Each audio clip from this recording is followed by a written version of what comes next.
Eh bien voilà, 15h07, nous y sommes, le retour à la maison. Yannick Bergeron, je m'installe à Il était une fois dans l'Est jusqu'à 18h en ce 24 novembre. J'espère que votre semaine se déroule bien, quoique l'hiver est à nos portes, hein, pas à peu près. Avez-vous remarqué hier, mon véhicule était complètement congelé, moi. Ah oui, même j'ai eu beau le déneiger, là, les portes avaient l'air d'avoir 80 ans, la suspension avait l'air de manquer d'huile. Bref, tu le sais que l'hiver est arrivé. Ben écoute, la radio, ça a toujours fait partie, de mon parascolaire. Au secondaire, au cégep, il y avait l'impro, mais il y avait toujours une émission de radio tout le temps. Par la suite, quand j'étais à Québec, j'ai continué dans le communautaire CKIA, je les salue. J'avais une émission tous les dimanches. Mais c'est quand je suis arrivé en Gaspésie en 2010, UFM m'a contacté pour commencer à faire les week-ends de ce côté-là. Et là, c'est la première fois que j'étais payé pour faire de la radio. Ça a été terminé, ça a été le coup de foudre. Alors là, est arrivé tous les démarches. J'ai envoyé mon démo à Radio Gaspésie, qui avait un poste d'animateur matin à l'époque, en 2012. J'ai été retenu. Et j'y suis depuis. OK, je l'avoue, j'ai fait des recherches. Je suis franc.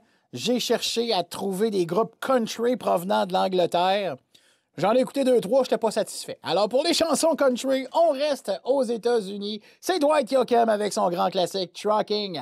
Restez là, il y a la sélection officielle de quelle chanson au retour de la presse canadienne. Mais pour l'instant, un petit tour de camion avec Dwight Yoakam.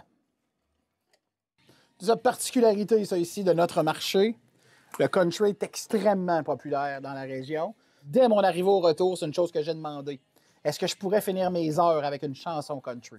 Pourquoi? Bien, pour faire plaisir à notre monde. Tu sais, ça reste que c'est ça, la base de la radio. C'est que tu fais ça pour le monde qui t'écoute. Puis moi, ben, j'ai eu un travail à faire parce que je n'en connaissais pas du tout du country.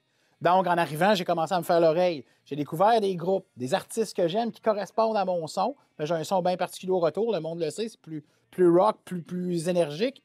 Ben, écoute, ça va faire 10 ans que je suis au retour à la maison. Ça va faire 10 ans que les 3 heures du retour à la maison se terminent par une chanson country. Puis on m'écrit souvent, me dire, tu lâcheras pas ça, hein? Non, ça va rester. Poursuivons notre voyage en Angleterre. Bien, en fait, cette formation britannique-là était chez nous hier et avant-hier. Remerciement à l'ami Ben Morin qui m'a envoyé des vidéos du concert de Genesis. Ça fait mal au cœur, Ben, de voir ça, mais t'es bien fin pour moi. Et c'est l'ami Antoine Lebreu qui dit, puisqu'ils étaient chez nous tout récemment, j'ai envie de vous proposer la formation Genesis, Land of Confusion. Et il était une fois dans l'Est.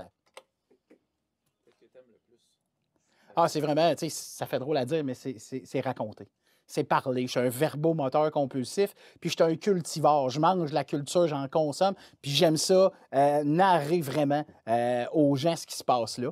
Ça fait beaucoup appel à des qualités d'improvisateur, la vivacité d'esprit, la répartie. Il faut être vif, il faut être vigilant. Encore la culture. Donc, c'est un peu un mélange, je dirais, de tout ce que j'aimais faire avant, sans aucun but précis. Quand j'ai commencé à faire de la radio, c'est comme si toutes ces choses-là s'étaient mises en place et venait de prendre le sens. Au-delà de ça, ben, c'est que ça regroupe tout ce qui m'allume, la culture, le sport, la politique même. Je peux parler de cinéma, je peux parler de plein d'affaires. Puis, malgré le fait que j'aime que ce soit quand même routinier, c'est un travail que tu te répètes sensiblement à chaque jour. Tu le sais quand tu arrives l'Halloween, que tu vas parler de l'Halloween à tous les années, mais c'est de se renouveler à travers ça, puis c'est d'être surprenant à chaque jour. Ça, moi, c'est un beau défi qui revient un peu à l'impro, toujours surprendre ton public. C'est encore là, donc cette facette-là de la job me plaît particulièrement. Ça, c'est le cœur de la station. C'est assez fantastique. C'est les serveurs. Si ça lâche ici, on n'est plus en onde. Alors voilà, c'est ça que ça prend pour faire vivre une station de radio. Détail non négligeable, climatisation personnalisée pour la salle. Ben, ces machines-là, ça chauffe. Et quand vient, on parlait de génératrice, tout ça, il y a une partie des opérations qui se passe ici quand on rétablit le courant. Peut-être plus Laurent pourrait vous le dire, mais il y a une mécanique à faire qui se passe en partie ici. Le cœur de la station, étonnamment, c'est pas le studio, c'est cette salle technique-là. Il faut savoir que Radio Gaspésie est située dans une ancienne institution financière. Pour des raisons architecturales évidentes, les coffres-forts de sécurité n'ont pas été retirés du bâtiment. Alors nous ici, c'est vraiment notre rangement.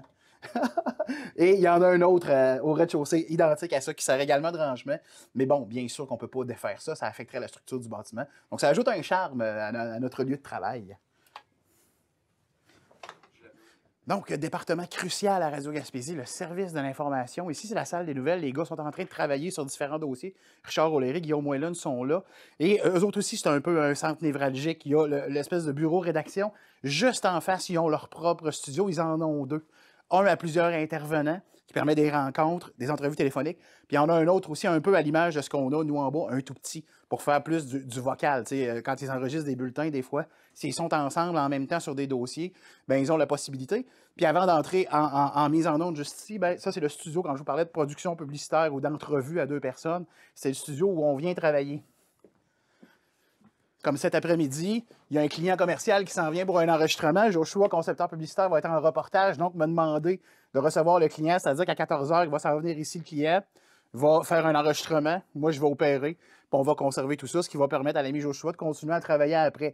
Ou encore, je pense à mon ami Justin Garneau, qui est chroniqueur sur une de mes émissions. Quand il vient faire sa chronique, c'est pas en direct parce qu'on est là tard le soir, le samedi. Bien, Justin s'en vient ici, s'assoit là, on a une interaction ensemble, on enregistre une chronique comme si on était en temps réel. Mais on est évidemment à ce qu'on appelle dans le jargon pré-tape, ce qui nous permet de diffuser ensuite à des heures plus tardives.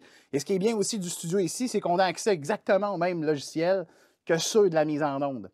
Donc, moi, ce que j'aime faire le matin, bien, je viens ici, je regarde ce qui m'attend dans l'après-midi, je peux y avoir accès au même logiciel, je vois ma programmation. Donc, si des fois je veux préécouter des chansons, voir des pubs, savoir ce qui m'attend dans ma journée, bien, tout ça est accessible pour le même logiciel. Alors, je vais vous faire découvrir la mise en onde, là où je travaille quand on est en direct. Mais là, c'est Caroline Farley, animatrice d'entretien, qui est en direct. On va aller faire un tour dans le studio. Il s'amène en studio, il ouvre son micro et il parle. Yannick Bergeron, comment ça va? Hey, là, tu me donnes le goût de décrire un match des Corsaires, pas à peu près. Là. Ah ouais? Hein? Ah, j'ai hâte si ça arrive encore. J'ai vraiment hâte. Si ça arrive encore, j'ai bien hâte que ça revienne. On te le souhaite en tout cas. Et là, c'est quoi ta question du jour aujourd'hui pour nous? Ben, ils vont faire de la route, inévitablement. On nous écoute beaucoup. D'ailleurs, j'en parlais cette semaine au retour à la maison. La radio est encore la reine dans l'automobile. C'est incontestable. Il y a des études qui le démontrent. Donc, je veux savoir une chanson qui débute votre road trip. C'est-à-dire, vous avez un voyage sur la route à faire. C'est quoi la première chanson qui joue dans le véhicule? Je sais pas si c'est la première, mais en tout cas, nous, on aime bien Mika. Parce qu'il y a vraiment des chansons, là, up-tempo. Je pense à Happy Ending, Elle me dit. Ça, c'est quelque chose, un choix musical qui convient à toute la famille, en tout cas. Si c'est juste toi qui es dans l'auto, qu'est-ce qu'on entend alors? Hey, moi, je pense que je mettrais James Blunt. Ah ouais, bon choix. Parce que je pense que je suis pas mal la seule à l'apprécier un peu plus. faut que je m'en garde. Tu parles dans la famille? Okay. Oui, ouais. Ben, tu sais, je veux dire, ça leur dérange pas. Mais tu sais, à cette heure, les jeunes, avec leur cellulaire, leurs écouteurs, ben, tu mets pas mal ce qui te convient. Mais ouais, quand mon chum, il fait un petit dodo, là, moi, souvent, je mets mes artistes à moi, d'autres James Blunt. Puis toi, si je te pose la question, Yannick? Ben, ça dépend exactement du même contexte. Si je suis en famille, je cherche pas. C'est la chanson des vacances, nommée par ma fille Sophia. C'est Champion avec Life is Good. C'est un classique. Ça joue dès que ça embarque dans l'auto. Sophia, c'est père, on met la tonne des vacances, hein?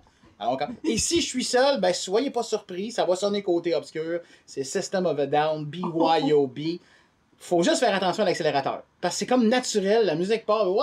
Donc, ça monte tout seul, hein? Ouais, soyons sages et responsables, mais c'est ça. Ça donne des airs d'aller et les gens là, sont encore nombreux à en proposer. Bien sûr qu'il y en a une qui a un titre éloquent à saveur country qui est demandée. Elle va être là. On the road again de Willie Nelson. Tout le monde la demande. Soyez pas étonnés, je vais vous l'offrir cet après-midi. Et moi, ben, je vais vous retrouver demain dès 9h pour l'émission d'entretien. D'ici là, passez une excellente après-midi et restez surtout à notre antenne.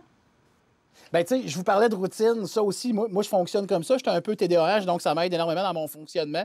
C'est toujours la même affaire. Je commence par scruter mes courriels le matin, tu sais, m'assurer, bon, j'ai-tu des communications, y a-t-il un artiste qui est supposé de venir ou une entrevue qui m'a écrit. Je fais mes courriels. Par la suite, je lance toujours ma thématique du jour qui s'appelle Laquelle chanson? Parce qu'après ça, je la mets en végétation sur la page Facebook, puis là, ça bouillonne. Les gens, ils vont de leurs propositions pendant l'avant-midi. Moi, l'avant-midi, je structure mon émission et je réponds aux besoins ponctuels aussi, des fois, des entrevues préenregistrées. Ce matin, j'avais une entrevue pour le Côté Obscur. J'ai fait ça à 10 h ce matin. Dans la semaine, il y a un mardi, on a le comité publicité marketing. Donc, on se regroupe en brainstorm pour nos autopromos, nos publicités, tout ça. Je travaille dans ce collectif-là. Et il y a des pubs à faire aussi le jour. Des fois, il y a de l'habillage de station, des mandats bien précis. Tout ça, ça se fait l'avant-midi.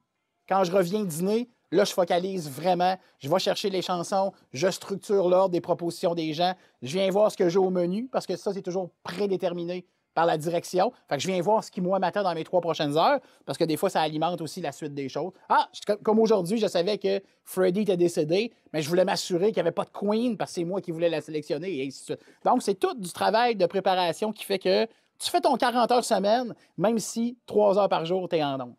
Si je regarde beaucoup de ce côté-là, c'est que ça, c'est toute ma programmation de mes 3 heures qui sont situées là. Autant les chansons sont déjà placées, autant la publicité, les moments où j'ai des micros à faire, tout est informatisé à cet effet-là. Même moi, mon émission, je suis chanceux, j'ajoute des chansons qui sont des sélections du public. Donc, il faut que je les insère avant parce qu'elles ne sont pas là. Ça fait partie de mon travail de préparation. D'ailleurs, quand on a commencé le tournage, je t'ai demandé 1 ou 2 minutes, c'était pour placer mes 2 premières chansons de l'ouverture d'heure parce que c'est des sélections des gens. Donc, je regarde ça à l'œil. Et ça ici, bien, c'est tout ce que vous entendez qui est émis par l'émetteur. La qualité de ça est gérée par ici. Mon niveau de son, on a devant nous ce qu'on appelle un vumètre qui t'indique jusqu'où tu vas dans tes décibels, puis il ne faut pas que tu dépasses une certaine limite. L'autre ordi que j'ai là aussi, ben c'est ça, c'est l'accès Internet, parce que je garde à l'œil la page Facebook de la station. Les gens commentent beaucoup là en temps réel. Si des gens m'écrivent un message, ça passe par là. Et personnellement aussi, j'ai un fichier Excel dans lequel toute ma programmation de mathématiques du jour est insérée comme ça. Je peux suivre des deux côtés. J'ai mes chansons à moi, puis ce qui est déjà programmé. Et là, je m'arrange pour que tout coïncide ensemble. Donc, tout ça fait partie du travail de préparation. Vous comprendrez qu'un animateur radio, ça ne commence pas quand son émission commence. Personnellement, j'entre en onde à 3, mais je suis au bureau à 9 pour préparer cette émission-là. Puis faire, tu sais, dans un CV, la grosse partie, là, autres tâches connexes, là, ben, ça fait partie aussi de la vie d'un animateur, puis on en a plusieurs. Donc, ces choses-là se font en amont, avant l'émission. Et les stations qui, on va se le dire, qui sont dans les milieux plus urbains avec plus d'employés, oui, il y a effectivement quelqu'un à l'opération, quelqu'un à l'animation. Moi, je ne serais pas capable. C'est moi. J'aime ça, avoir les mains sur ma console. Mais oui, effectivement, ça existe. Et tu sais, tu as des équipes, moi je suis tout seul au retour, mais tu as des équipes qui ont l'équipe d'animation, mais il y a 2-3 recherchistes aussi qui t'alimentent en temps réel, qui trouvent des sujets, qui regardent les réseaux sociaux. Nous, on fait tout ça par nous-mêmes. Je vais donner un exemple. Les fameuses est-ce que c'est disponible en balado-diffusion? C'est dur pour nous, comme station radio communautaire, de rivaliser avec une structure comme la Société Radio-Canada qui, le micro vient de finir et l'extrait est disponible en balado. Ils ont une équipe pour ça. Mais moi, quand mon émission se termine à 18h, c'est là que je vais placer mes choses en balado-diffusion. Tu comprends? Parce que je le fais moi-même. C'est sûr que ça change une nuance. Par contre, je te dirais, ça amène une latitude, une liberté d'être au communautaire que des fois, tu ne retrouves peut-être pas dans des plus grosses stations de radio aussi. Là. Tiens, agrippez-vous donc quelque chose pour prendre ceci en note là, dans le cadre du concours Comptant au comptant. Vous le savez, 2 fois 1 000 $ en jeu. 1 000 $ du Carrefour Gaspé, 1 000 $ du IGA Cronier. À l'enjeu le 16 décembre prochain. Pour être candidat au Carrefour, vous allez scanner le code QR, vous remplissez le formulaire. Mais ici, à la station, 2 fois par émission, on vous donne un mot-clé que vous devez prendre en note, soit par courriel, par fax, vous nous le faites parvenir. C'est un autre aspect que j'aime beaucoup du métier d'animateur radio. T'es jamais off. T'as la tête à ça tout le temps. T'es à la maison, tu vois une annonce d'un nouveau produit, tu fais « Hey, c'est donc bien malade, je vais en parler. » Tu lis un livre qui parle d'un auteur que tu n'as jamais lu, tu vas t'informer, puis là, tu découvres des ramifications, ça peut te servir. T'écoutes un film, c'est comme c'est donc bien...